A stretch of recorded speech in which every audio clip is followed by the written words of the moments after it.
बिस्मिल्लाहिर्रहमानिर्रहीम। अस्सलाम वालेकुम नाज़रीन, आप यूट्यूब चैनल देख रहे हैं। मैं इमरान खान हूँ। जनरल कमर जावेद बाजवा साहब, ये मैं आपसे बात कर रहा हूँ बिल्कुल सीधी सीधी। पाकिस्तान के आर्मी चीफ से मैं मुखातिब और उनसे मैं बात कर रहा हूँ। बराह रास्त तो मेरी कभी ऐसे बात हुई नहीं, ना कभी वन ऑन मुलाकात हुई है और ना मेरे ख्याल में होने जा रही है। तो मेरे पास यही एक प्लेटफॉर्म है जिससे मैं उनको बता सकता हूँ कि हो क्या रहा है और क्यों हो रहा है और कौन कर रहा है। एक तो मैं हक़ाइक़ आपके सामने रख दूँ कि मेरा ये मानना है कि पाकिस्तान में रजीम चेंज ऑपरेशन हुआ है। मेरा ये मानना है कि पाकिस्तान के इदारों ने और इस्टेब्लिशमेंट ने अपना हमेशा की तरह का रोल प्ले किया है। मैं वैसे ही इस बात को मानता हूँ जैसे पीडीएम की जमातें हमेशा बरमला कहती रहीं और इस बात को तस्लीम करती रहीं और इसको वो मानती थीं कि इमरान खान साहब की हुकूमत को एक रजीम चेंज करके लाया गया है और उसमें पाकिस्तान की इस्टेब्लिशमेंट ने अपना किरदार अदा किया है। वो बड़े भोंडे इल्ज़ामात भी लगाते रहे, लेकिन वो वक्त गुजर गया और अब दोबारा एक और रजीम चेंज ऑपरेशन हुआ है। मेरा मानना है इस मरतबा फिर वही हुआ है। जो एक पूरा बैकग्राउंड है पिछला, उसको देखते हुए मुझे तो यही लगता है, क्योंकि ऐसे हो नहीं सकता कि इतनी सारी पार्टियां ही। और मैंने शवाहिद देखे, मैंने चीज़ें देखी, मेरे सामने चीज़ें होती रही, वन ओ वन एक एक करके चीज़ आती रही, मैं देखता रहा तो मैं कायल हो गया और मैंने अपना एक मौक़िफ़ बनाया बिल्कुल वैसे ही जैसे कल एक मौक़िफ़ मरीम नवाज़ का था, नवाज शरीफ का था और दर्जनों सहाफ़ियों का था, फजल रहमान का था, आसिफ अली जरदारी का था, बिलावल का था और दर्जनों सहाफ़ियों का था। इसी तरह मेरा भी एक मौक़िफ़ है और पाकिस्तानी कौम का भी एक मौक़िफ़ है। तो जिस तरह उन लोगों को सबको अपने मौक़िफ़ को बोलने की इजाज़त थी, ऐसे ही मुझे भी मेरा मौक़िफ़ बोलने की इजाज़त होनी चाहिए। मैं भी एस्टेब्लिशमेंट से वही शिकवा कर रहा हूँ जो वो कर रहे थे और मैंने कोई लिमिट क्रॉस नहीं की। फ़ौज को मैंने कभी गाली नहीं दी, फ़ौज के ख़िलाफ़ मैंने कभी बदतमीज़ी नहीं की, फ़ौज के किसी आदमी को मैंने कभी कोई चैलेंज नहीं किया और मैंने बराह रास्त किसी के साथ बदतमीज़ी भी नहीं की, जैसी पहले होती रही है पाकिस्तान में बेशुमार। अब मेरे साथ हो क्या रहा है, मुझे बहुत सारे लोग मिले, जनरल साहब और आपके डिपार्टमेंट के लोग मिले और बार बार मिले, लाहौर में मिले, इस्लामाबाद में मिले और जगहों पे मिले। वो मिलते रहे और मेरे साथ बात करते रहे और मुझे कहते रहे कि अपना मौक़िफ़ बदल दें। लेकिन मैं जब उनके सामने सवालात रखता था तो मुझे मेरे सवालों के जवाब नहीं मिलते थे और साथ ही साथ सवालात की तादाद बढ़ती गई जैसे जैसे अवाम की हालत बद से बदतरीन होती चली गई पाकिस्तान में। महंगाई, गुर्बत, लोगों के हालात, बैड गवर्नेंस, इन सारी चीज़ों को देखते हुए और जिन लोगों को कल तक चोर और डाकू कहा जाता था और समझाया जाता था, बताया जाता था, उन सारे लोगों को इक़्तिदार में आता हुआ देखते हुए मेरे सवालात बढ़ते गए और मेरे सवालात के जवाब जनरल साहब आपके लोग नहीं दे पाए। जब मैं उनसे ये सवाल करता था, वो मुझे कायल करने की कोशिश करते थे, तो मैं हमेशा उनसे यही कहता था कि मैं आप लोगों से नहीं लड़ रहा, आपको मैं कुछ नहीं कह रहा, मैं तो सिर्फ सवाल उठा रहा हूं और मेरा एक मौक़िफ़ है और वो रखना मेरी मर्जी है। क्या ये मेरा डेमोक्रेटिक राइट नहीं है कि मैं सवाल उठाऊं या इख्तिलाफ राय कर सकूं? तो मैं वही कर रहा था। लेकिन उसके बाद मेरे साथ होना क्या शुरू हुआ, मुझे धमकाया गया, मुझे थ्रेट किया गया, सख्त जुबान का इस्तेमाल किया गया, सख्त अल्फाज का चुनाव किया गया। मुझे ये तक बताया गया और बड़े सीनियर ऑफिसर की तरफ से बताया गया कि देखें वो भी तो सहाफ़ी है ना, उनको गोलियां लग गई थी, वो भी सहाफ़ी है, उसको भी गोली लगी थी, तो वो भी हम पे डल गया था। यानी मुझे बिलवास्ता तौर पे ये बताया गया कि ये तुम्हारे साथ हो सकता है। मैं बच्चा नहीं हूँ, मुझे पता चलता है मुझे धमका रहे हैं। उसके बावजूद मैंने अपना मौक़िफ़ जो है उसके ऊपर मैं डटा रहा। मैंने कहा जी मुझे ये ठीक लगता है, मैं इसको कर रहा हूँ, मुझे आप कायल कर लें तो मैं आपकी बात मान लूँगा। मैंने कभी मुज़ाकरात से इनकार नहीं किया। मुझे जिसने बुलाया मैं गया, चाहे लाहौर में बुलाया हो, चाहे इस्लामाबाद में बुलाया हो, चाहे बार बार बुलाया हो, मैं हमेशा गया और मैंने जाके मुलाकात की। मेरे इदारे हैं, मैं क्यों भागूं? मैं तो सिर्फ सवाल पूछता था कि जनाब इसका जवाब है। जब जवाब नहीं है तो फिर मैं क्या करूं? अब मैं जवाब तो बना के ला नहीं सकता। फिर कौम की हालत आप देखें क्या होगी। पाकिस्तान में लोगों का बेड़ा गर्क हो गया। अब इन सारी चीज़ों को देखते हुए मुझे दुख होता है और मैं आवाज़ उठाता हूं। ये मेरा हक है, बिल्कुल वैसे ही जैसे पहले भी सहाफ़ी उठाते रहे पाकिस्तान में। 6 जून 2022 को पहला वाक़या होता है मेरे साथ। उससे पहले हमारे खिलाफ कार्रवाइयाँ की गई, मुकदमे भी दर्ज किए गए, लेकिन नॉर्मल चीज़ है। 6 जून 2022 को एक ऐसा वाक़या होता है जो मुझे बहुत तल्ख़ कर देता है और बड़ी तकलीफ़ देता है। मैं रात गए अपने घर में बैठ के पढ़ रहा था और गोलियां चलने की आवाज़ आती है। एक गोली चलती है और फिर एक आदमी चीखता है, फिर गोली चलती है, फिर आदमी चीखता है। पुलिस वाले एक आदमी को उठाकर लाए और उसको लाकर मेरे घर की दीवार की बैक साइड पे उन्होंने फेंका और फिर उसको गोलियां मारना शुरू की एक एक करके। वो आदमी चिल्लाता रहा, उसकी चीखों की आवाज़ें मेरे घर के अंदर आती रही और वो आदमी इन्होंने मार दिया। अब कोई डकैत होगा, मुजरिम होगा, उसको उन्होंने मुकाबले में उड़ाना होगा। लेकिन मेरे घर की दीवार के पिछली वाली साइड के ऊपर लाकर खेत में इन्होंने, वहां एक प्लॉट सा बना हुआ, उसके अंदर लाकर इन्होंने उस बंदे को मारा और वहां पे चीखों की आवाजें आती रहीं। फिर 5-6 मिनट हवाई फायरिंग करते रहे। मैं फटाफट निकल के बाहर गया, देखा पुलिस की गाड़ियां। मैं पहले समझा पता नहीं किसने हमला कर दिया मेरे घर के ऊपर। वहां जाकर देखा पुलिस की गाड़ियां। जाकर जब पुलिस वालों से बात की तो उनके पास जवाब ही कोई नहीं था।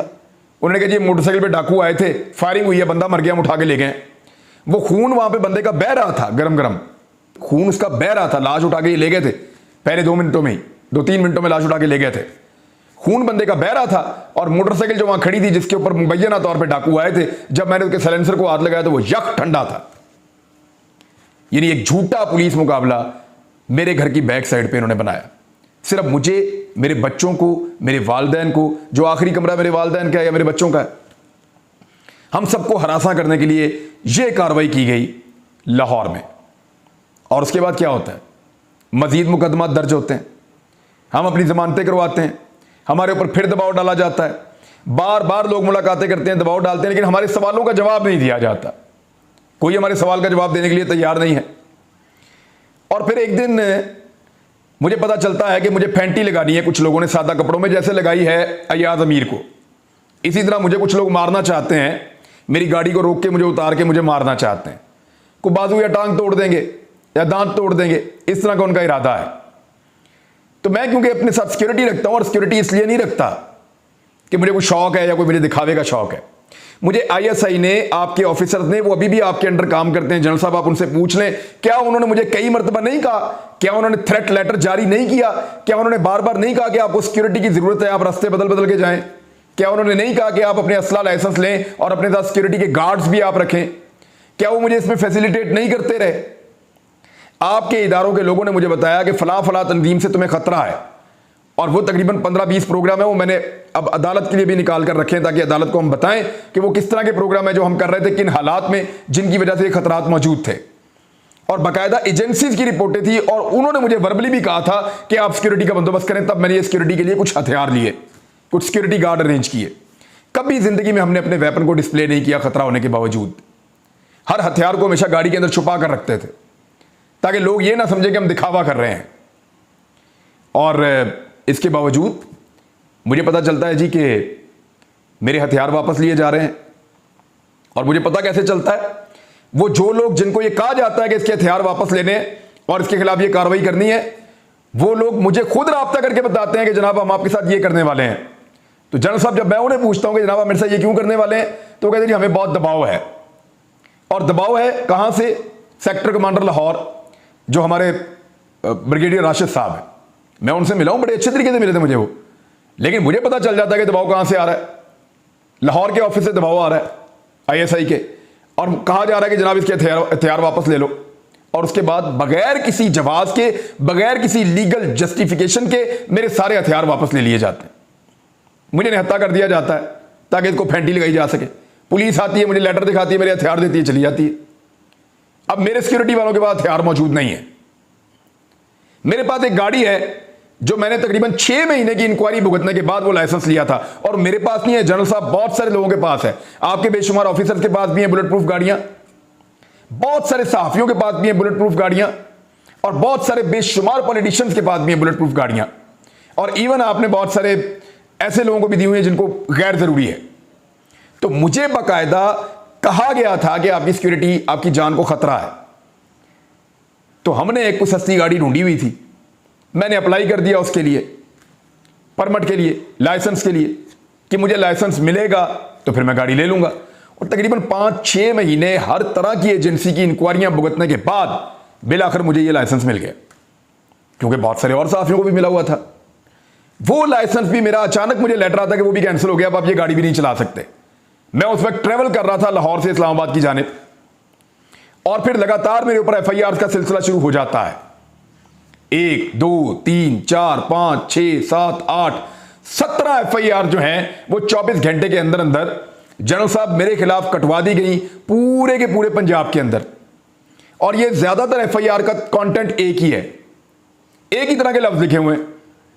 सुप्रीम कोर्ट का यह ऑर्डर है कि एक बकुए की ज्यादा एफआईआर नहीं हो सकती, एक ही तरह का कंटेंट है, हर शहर के अंदर मेरे ऊपर एफआईआर कटवाई जा रही हैं और मुझे ये पता चलता है पुलिस से कि हमारे ऊपर बहुत दबाव है, हमें एफआईआर देना पड़ेगी और अगेन वही ऑफिस। तो जल साहब मैं तो आपको मिला भी हूं सहाफियों के साथ आकर, मैंने तो आप में ऐसी कोई चीज नहीं देखी, हम तो सिर्फ सवाल उठा रहे हैं। तो क्या ये हमारा हक नहीं है? उस दौर में भी सहाफी सवाल उठा रहे थे, वो उनका हक था, आज हम उठा रहे हैं, हमारा हक है। लेकिन 17 एफआईआर मेरे ऊपर ये दे दी, 3 पहले 20 एफआईआर मेरे ऊपर हो गई। चले ये भी ठीक है। इसके बाद मुझे एफबीआर के नोटिस आते हैं, मैं उनके दफ्तर में जाता हूं, जाकर उनके सामने बैठता हूं, बैठ के कहता हूं जनाब बताएं क्यों नोटिस आए। वो मुझे कहते हैं जनाब आपको भी पता है कि आपको नोटिस क्यों आए, तो आप जाएं जाके वहां पे जो दफ्तर जहां पे आपका मामला है ना, वहां पे अपना मामला हल करें, अपना मौक़िफ़ आप ठीक करें, अदरवाइज फिर आपको ये भुगतने पड़ेंगे। वो मेरे साथ सेल्फियां बनाते हैं, तस्वीरें बनाते हैं कि आपका मौक़िफ़ ठीक है, लेकिन आप ये जानते हैं ना खान साहब आपको ये क्यों आए हैं ये नोटिस एफबीआर के। हालांकि मैं जो पैसा मेरे पास आता है, जो पाकिस्तान में मुझे तनख्वाह मिलती है किसी भी चैनल से, वो सारी की सारी टैक्स कट के मिलती है ऑलरेडी। अगर 15 लाख टैक्स कटना है तो वो कट जाएगा, 10 लाख कटना है तो वो कट जाएगा, जितना कटना है वो चैनल से कट के मुझे तनख्वाह मिलती है। जो बाहर से यूट्यूब के पैसे आते हैं वो तो सारी बैरूनी इनकम है, और उसके ऊपर जो टैक्स कटता है वो बैंक के अंदर मैं कटवा देता हूं, एडवांस टैक्स कटवा देता हूं मैं। अब वहां पे मुझे कहा गया नहीं जी नहीं, ये सारे पैसे हमने बंद कर देने आपके ले लेने, और मुझे नोटिस भेजना शुरू कर दिया एफबीआर ने। मेरे साथ बात करते हैं तो शर्मिंदा होते हैं, मुझे कहते हैं जी हमारा कसूर नहीं है, आप भी जानते हैं क्या हो रहा है, और नोटिस भी मुझे भेजते हैं ताकि मैं बार बार उनके दफ्तरों के चक्कर लगाऊं। वहां मैं अलग चक्कर लगा रहा हूं, अदालतों में मैं अलग चक्कर लगा रहा हूं, अपना काम मैं अलग कर रहा हूं, और उसके बाद मेरे हथियार ले लिए, मेरी गाड़ी का लाइसेंस भी कैंसिल कर दिया, और मुझे उसके बाद अयाज अमीर साहब को मारा भी। ये तो बड़ा ऑब्वियस है, क्लियर है कि ये अकेला फिरे, खाली हाथ फिरे, इसको जहां मर्जी पकड़ के फेंटा लगाएं, तो ठीक है ना, मारे, मैं इसके लिए भी तैयार था। लेकिन अब जो हुआ है ना, ये रेड लाइन क्रॉस हो रही है जनरल साहब, ये ज्यादती हो रही है। क्योंकि देखें हमारा इख्तिलाफ राय हो सकता है, हम मीडिया है, आप इस पाकिस्तान की आर्मी है, हमारा इख्तिलाफ राय हो सकता है किसी मामले के ऊपर, हम कभी खबर आपके हक में दे सकते हैं, कभी आपके खिलाफ भी दे सकते हैं, ये तो चलता रहेगा। लेकिन फैमिलीज को बीच में नहीं लाना चाहिए, बच्चों को बीच में नहीं लाना चाहिए, खवातीन को बीच में नहीं लाना चाहिए। जनरल साहब मैं फिर आपको अर्ज कर रहा हूं जनरल साहब इंतहाई एहतराम के साथ कि हमारा इख्तिलाफ राय हो सकता है, आप मुझे कायल कर सकते हैं, मैं आपको कायल कर सकता हूं, लेकिन बच्चों को और खवातीन को बीच में नहीं लाना चाहिए, उन्हें हरासा नहीं करना चाहिए। मेरे साथ यह हो रहा है। दूसरी बात, जो मेरे वालिद साहब हैं वो सन 2020 में रिटायर हुए थे 60 साल के होके। रिटायरमेंट के बाद, और मैं आपको अपनी इनकम का भी बता देता हूं, आज मजबूर होकर बता रहा हूं, वरना कभी नहीं बताना चाहता था। मैंने सिर्फ इस साल के अंदर अभी तक, जब मैं आपके सामने बैठा हूं 6 महीने में, मैंने को 10-12 करोड़ रुपए मैंने अभी कमाया। हालांकि मेरे चैनल में मुझे नौकरी भी नहीं है, लगभग 12 करोड़ के करीब मैंने अभी कमाया है, और ये सोशल मीडिया से इनकम आ रही है। मुझे तो पता भी नहीं था ये क्या चीज होती है। यहां से अल्लाह ताला ने मेरा रिज़्क़ का दरवाजा खोल दिया, हमने उसका एक हिस्सा रख दिया कि ये हम लोगों को दे देंगे, वो हम दे देते हैं। दूसरा हमने रख दिया कि हम इससे कुछ कारोबार कर देंगे, कोई काम कर देंगे पाकिस्तान में। हम तो ये सोच रहे थे, और ये पैसा पाकिस्तान बाहर से आ रहा है और यहीं पे इस मुल्क के अंदर खर्च हो रहा है। मेरे वालिद साहब रिटायर हुए और उन्होंने कहा कि मैं कोई कारोबार करना चाहता हूं। एक दो चीजें उन्होंने देखी, वो नहीं कर पाए, लेकिन फिर मैंने उनको एक आइडिया दिया कि वो जो झील है, बहुत बड़ा एक डैम है पंजाब में, उसका कॉन्ट्रैक्ट मिलता है, आप वो ले लें, उसका आप कॉन्ट्रैक्ट ले लें और उसके अंदर मछली डाल दिया करें, बच्चा जब वो साल बाद बड़ी हो तो वो निकाल के बेच दिया करें मार्केट में, तो एक अच्छा बिजनेस हो जाएगा, ज्यादा आपको काम भी नहीं करना पड़ेगा, कुछ मुलाजिम वहां पे रख लें। उनको आइडिया पसंद आया और उन्होंने जाके वहां पे बोली के अंदर हिस्सा लिया। जितने वहां पे लोग मौजूद थे, सैकड़ों की तादाद में, सारे गवाह हैं। 1.5 करोड़ से बोली शुरू हुई और 4.5 करोड़ तक गई। 1.5 करोड़ से 4.5 करोड़ तक बोली गई और 2 पार्टियां बच गई बाकी। तो मेरे वाले साहब ने उस पार्टी के साथ मिलकर आधे आधे पैसे डालकर 50-50% पे ये डैम ले लिया। यानी 2.25 करोड़ रुपया मेरे वालिद साहब ने दिया, 2.25 करोड़ रुपया मियां वाली की जो पार्टी है उन्होंने दिया, और दोनों ने मिलकर इस डैम को ले लिया। क्योंकि इससे ऊपर अगर जाते 5-6 करोड़ पे जाते तो मुनाफा ही खत्म हो जाता। ज्यादा से ज्यादा 5.5-6 करोड़ की मछली उसमें से 3 साल में निकल सकती है, इससे ज्यादा निकल ही नहीं सकती। तो वो वहां पे 4.5 करोड़ में इन दोनों ने मिलकर वो ठेका लिया। आज मेरे घर के अंदर एक TCS आता है एंटी करप्शन के दफ्तर से, और एंटी करप्शन में मेरे बहुत सारे दोस्त हैं, वो भी बता रहे हैं कि खान साहब ये केस बनता ही नहीं है, क्या है कि क्यों बुलाया, वजह क्या है। ये लेटर आप देखिए, आप हैरान हो जाएंगे देख के। मुझे कहा जा रहा है कि मैं अपने वालिद को पेश करूं एंटी करप्शन के दफ्तर में इस उम्र में। जनरल साहब फॉर गॉड सेक इन चीजों को रुकवाइए। सब मुझे बताते हैं कि कौन कर रहा है और कैसे कर रहा है, सब मुझे बताते हैं कि इसके लिए कौन जिम्मेदार है। क्या मुझे इख्तिलाफ राय रखने का हक नहीं है इस पाकिस्तान में? मेरे साथ आप जो मर्जी करें, मुझे राह चलते आप गोली मार दें, मुझे राह चलते हुए उठा के ले जाएं, मुझे थ्रेट करें, मेरे पे टॉर्चर करें, मेरे ऊपर FIR दें, लेकिन मेरी फैमिली को तो स्पेयर करें ना। ये देखें, हम फैमिली तक नहीं जाना चाहिए, रेड लाइन है। जब हामिद मीर ने गलत बात की थी तब भी मैंने यही कहा था कि फैमिली तक नहीं जाना चाहिए, ये रेड लाइन है, इसको कोई क्रॉस ना करे। तो मेरी ये गुजारिश है कि रेड लाइन प्लीज क्रॉस ना करें, ये मेरे लिए भी रेड लाइन है। आप मेरी फैमिली तक ना जाएं, मेरे बच्चों को, मेरे घर की खवातीन को हरासा मत करें, और मेरे वालिद साहब को एक ऐसी चीज के अंदर ना घसीटें जिसका कोई कानून से ही ताल्लुक नहीं है। भाई पैसा कैश दे दिया उसी वक्त, उन्होंने भी दे दिया, मेरे वालिद साहब ने भी दे दिया, पैसे दे दिए, ठेका ले लिया, अभी मछली भी नहीं निकाली, अभी इस साल निकालेंगे वो। तो इसके ऊपर किस चीज का बदला ले रहे हैं हमसे, मुझे समझ नहीं आ रही हमें। ये डिपार्टमेंट सारे क्यों मेरे पीछे पड़ गए हैं?